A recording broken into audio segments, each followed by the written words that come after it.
Chapter 22. The crush in the lobby is immediately too much. There are too many people, too much noise, too much light. This party is basically for me, and I can't stand to be there for one more second. I duck my head and make for the elevators, smiling and nodding at everyone who greets me along the way, but not stopping. I fold my arms around my middle while the elevator's floor number runs down from 4 to 3 to 2 to 1, and then finally the doors open. There are people gathering behind me. So much for a private elevator ride where I can sob to my heart's content. When the doors open, I step in and immediately move to the back, pressing myself into the corner, hoping they don't notice me. They're wearing bemused expressions like they weren't a part of the massive crush of a party, so my shoulders relax a little bit. They won't recognize me. They'll have no idea that I'm Adriana Russo of the Kellynch Russos and that I shouldn't be upset or angry right now, that I should only be feeling joy and accomplishment and all the other things that go along with winning a gold medal. Quatre, s'il vous plaît, I say in my best attempt at a French accent, and one of the men in the group presses the 4th floor button for me, and I'm relieved to see they'll be getting off at 2. We ride in silence and they leave without a word, and as soon as the doors close behind them, I feel the tears burst forth like a tsunami. There's no way to stop it or choke them down. I shouldn't have to threaten my father with public embarrassment in order to keep him from stealing from me, because that's what it would be, even though he would never see it that way. It's entirely fucked up, and it's my family, and there's nothing I can do about it, except cry. Twice in one day.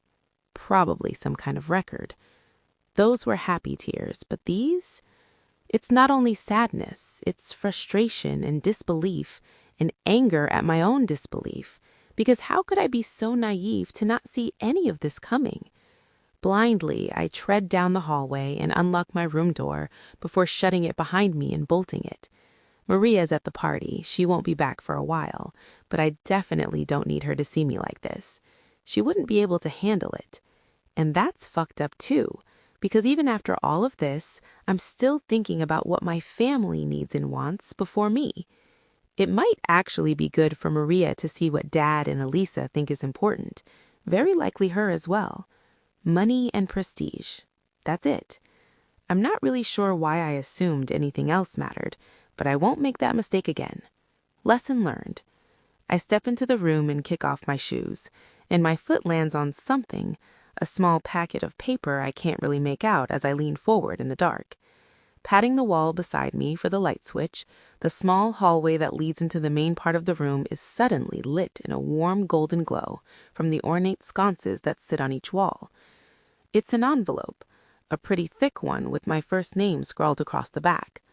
What the hell? I mutter to myself like I'm Alice wandering around Wonderland. I roll my eyes, again at myself, and then laugh. Well, at least I'm not crying anymore. Picking up the envelope, I move into the room and sit down on the edge of my bed. My name is printed across the back in handwriting I haven't seen in years, but recognize immediately. It's Freddie's. He left me a letter. About what? I'll never know unless I read it. Taking a deep breath, I slide a finger beneath the seal, and it pops open. There's a small card tucked inside with a recipe written on it. It's for coq au vin, and the card is embossed with the logo for the restaurant we went to the other day. Thought you could try this when you get back home, it scrawls in the corner of the card in Freddie's precise handwriting. A teardrop rolls off my cheek onto the corner, smudging the ink a little. He noticed I liked it and went back to ask the chef for the recipe? Even back when he thought Brayden and I were together? I struggle to pull in a breath as a tsunami of affection crashes over my heart. I love him so much. What the hell am I going to do? I glance down at the envelope, and there's a thick sheet of paper still folded inside of it. Pulling it free, I see it's a piece of hotel stationery with the same handwriting neatly covering every inch of space. Dear Adriana, I'm writing this before you go out on the ice and skate, completely confident by the time you read this, you'll be a world champion. You were always meant to be standing at the top of the podium because you're the hardest working person I've ever met, not to mention the best skater I've ever seen. You'll probably deny that. You're already listing all the skaters who have superior skill and technique in your head.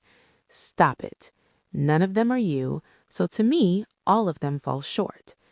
You're probably wondering what this letter is even about, why I'm writing, and if you should keep reading. I hope you will, but I understand if you don't. This is my third draft, and I hope I'm able to finally put down exactly what I'm feeling, but I've given up on making it much more than just a ramble. So here it is, the truth, my truth. When Georgia told me that we'd be training at Kellynch before Worlds, I was furious. In fact, I'm not sure that fully covers it. But I was terrified, too. I was so scared that going back to the place where my world crumbled out from underneath me would destroy everything I built in the last 2 years, that it would destroy the person I've become. I learned to live without you in my life, and it pissed me off that you were being forced back into it. I tried to pretend that being around you didn't eat away at me, pretend that not only was I over you, that I was stronger and happier and better even than the decimated 16-year-old who left Boston heartbroken and never looked back. I wasn't wrong. I was right to be afraid. The layers I buried my old self under were peeled away every day, every hour, until I couldn't hide from it anymore just by being near you. I know I made you feel like maybe I still resented you, that I blamed you for making the choice you made. And then you confirmed it the other night, and it's been driving me nuts ever since. Maybe I did blame you at first. I've been stewing in that anger and resentment for years. It's what fueled me. It's what got me out on the ice every day. It's even what made me first ask Riley to be my partner. She was as different from you as I could find, in every way. She looked nothing like you, she skated nothing like you. And it worked for a while. It let me see who I could be without you, and it turns out that's a pretty damn good skater, and, when I'm not being blinded by jealousy, a decent partner. I failed Riley in more than one way, and I'm determined not to fail her again. I'm going to be better. For her. Which is why I have to tell you how I feel, how I really feel, because I need to be honest with myself. I've been in love with you since I was 10 years old. I might not have known what to call it back then, and up until a few days ago I would have denied it with my dying breath, but that's the truth. I love you. I always have, and I always will. I tried to stay away from you, tried to just ignore you and avoid you, and I failed. I've never been happier to fail in my life, because I think that maybe I'm not alone in this, that maybe everything I'm feeling, you're feeling too.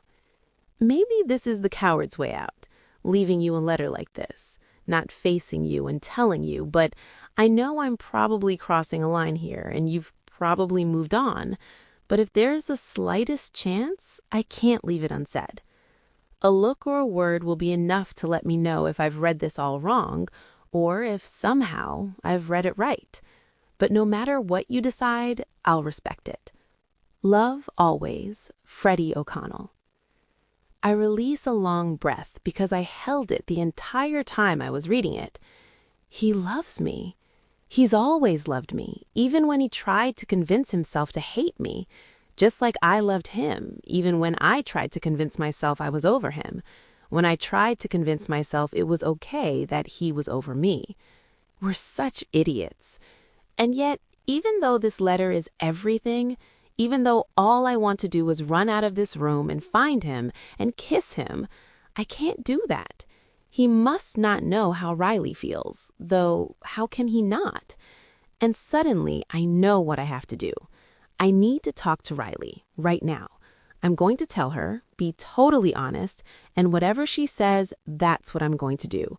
Because I owe her that much at least. Both Freddie and I do. Pulling out my phone, I go to text her, only to see that there's already a message from Riley waiting for me. "Where are you? Everyone wants to celebrate with you." I tuck the letter inside my suitcase, burying it under my clothes, splash some water on my face, fix what's left of my makeup, and then head back down to face the crowd. This day has been wild, but I've had way worse, and right now it feels like anything is possible, because I'm a world champion and Freddie O'Connell loves me. When the elevator doors open again on the ground floor, the crowd has thinned a little bit, but not much. It's getting late, nearly midnight, but most people are still going strong, including Brayden, who is leaning against the bar chatting with one of the girls from the French team. He catches my eye, and I raise my eyebrows, and he shrugs helplessly before refocusing on the brunette. Scanning the crowd, I catch a glimpse of Riley's crutches leaning up against the far wall near the cafe, and there she is, sitting at a table with Ben and Freddie, because, of course. I take a deep, steadying breath, and then release it before heading right for them.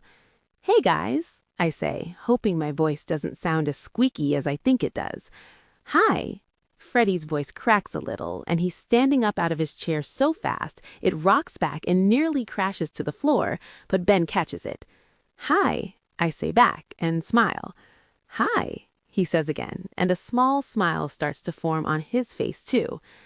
I have to close my eyes to keep from getting lost in his, and I'm about to ask them if I can talk to Riley in private when Riley beats me to it.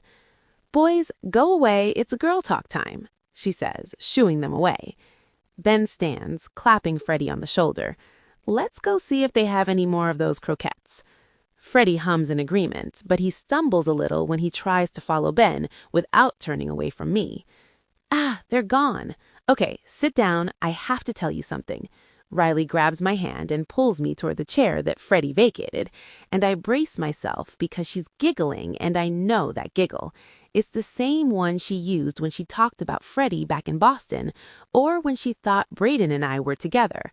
My stomach sinks. "Ben kissed me." I blank and wait, because there's no way I heard her right. "Did you say Ben kissed you? Ben Wu?" "Yes," she squeaks. Did you want him to?" Riley grins widely. "I never even thought about it before, but then he was kissing me and I was kissing him back. So you and Ben?" "I know, right? Could you think of two more different people? He's so serious and well, not. But they do say that opposites attract, and I don't know, it could work. He came to the hospital every day, even after he won his gold, to make me feel better, like I won't always be hurt, and that I could come back.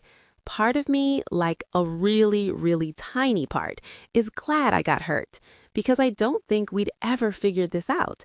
And I'm so glad we did. I really like him. What do you think?" I trail off, trying to process all of this. "That's awesome, Riley." "Really? You don't think it's too weird?" "Why would it be weird?" "Because I thought that maybe Freddie and I would be a thing, and then—" "No, let me finish though," she says, cutting me off.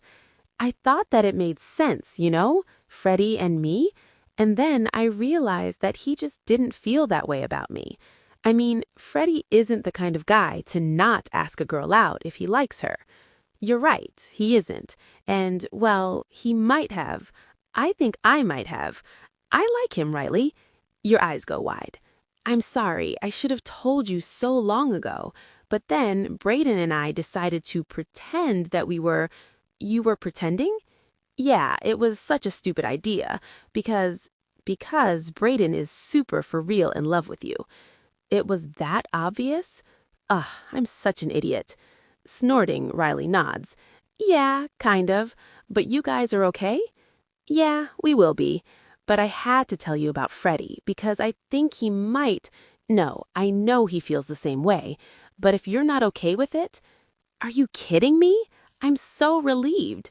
It was like he became someone completely when we got to Kellynch, and I couldn't figure out why, but it was because he was going to be around you. And God, it makes so much sense now." "Yeah, we were all being ridiculous, weren't we?" "Speaking of ridiculous," Riley says, glancing over my shoulder, "the eye puppies he's shooting across the room at you right now are pretty intense. You should probably go put him out of his misery." I turn, my eyes darting around the room, looking for Freddie. I scan the crowd in the direction Riley's staring, and there's a head of brown hair over the crowd across the room, like when I caught a glimpse of him at the arena. That had to be him.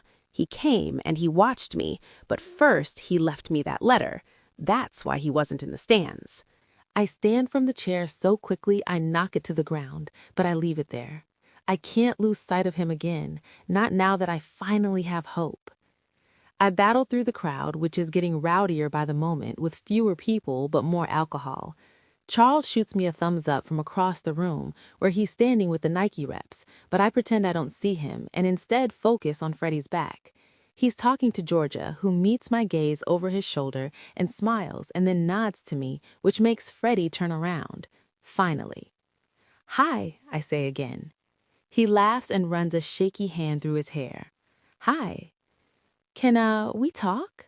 "Yeah," he says, dropping his hand and reaching out for mine, but then stopping halfway, like he's not sure he has the right. I don't let his hand get far. I take it and twine our fingers together, like I wanted to for every moment we were walking along the Seine. "This way," I say, and lead him away from the group that's staring at our retreat, nonplussed. I find the door to the room off the lobby that I went through earlier with Dad and Alyssa. Maybe I'll have fonder memories of it in a few minutes. I lean back on the door, making sure it's closed to the prying eyes behind it, and Freddie wanders into the room, suddenly pacing back and forth. Then he turns to me, bouncing on his toes like he might spring away at the first sign of rejection. "You read the letter?" "I did." "And you said a look or a word would be enough? Is this not enough?" I ask, looking at him with all the love and want I can muster from within me. As I talk, he walks closer to me slowly. I've been working on my expressions for years now, and that's at least 15 words, more if we count the number of times we've said hi. He doesn't let me finish. This is how I've always wanted to kiss him, without a care in the world except for how long I can keep my mouth against his. His body is pressed to mine, and I wind my arms around his shoulders, pulling him in, burying a hand in his hair to keep us as close as possible. I deepen the kiss, my mouth opening under his, and a groan rumbles up from his throat. He shifts his focus to the line of my jaw and blazes a path over my skin, leaving a fire in his wake with just a gentle brush of his lips. "Can I?" he murmurs against my neck, his nose against the soft skin at my pulse point. "Yes," I manage to rasp, and then I'm almost lost again to the sensation. "Wait, no." "No?" His brow furrows, pulling back with clear concern in his eyes. "I mean, yes, but I need to say something first." Reaching up, he brushes a stray curl off my forehead, his eyes running over my face like he can't choose where to look. "Okay." "I love you," I say, and that pulls his gaze straight back to mine. "You said you were fighting against it all this time, and I was too. Nothing ever changed.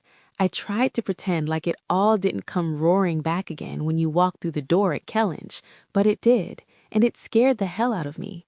I'm sorry if I sent you mixed messages or made you think that I wanted someone else. I don't want anyone else." "But Brayden?" "We're not together. We were never together, and that's a messy, complicated story that I promise to tell you soon, and hope you don't change your mind completely after I tell you the truth." "I'm not going to change my mind," he says, but I just talk over him. "And it was all such a mess, and I was worried that Riley—" "Riley?" asks Freddie, tilting his head in clear confusion. And that's when I realized he really was oblivious to it. This whole time, he had no idea how Riley felt, and there's no way I'm going to betray that, not even for him. We're a hell of a pair, both completely oblivious that our partners had feelings for us. "You guys are partners, and that's important. I didn't want to get in the way," I say vaguely. "You won't," he says softly. "And anyway, Riley's with Ben now. He's been into her for a while, since Nationals, I think. It's hard to tell with Ben because he keeps everything inside, but he finally worked up the guts to say something. If she can date my best friend, I think you and I should be okay." "Yeah, she just told me about Ben." "Is that why you needed to talk?" I shrug. "Something like that." He leans down, resting his forehead against mine. "You said you love me." "I do." "I love you too." "That's what you said in your letter." But I wanted to say it out loud after not saying it out loud for so long. "Freddie?" "Yeah?" "Kiss me again."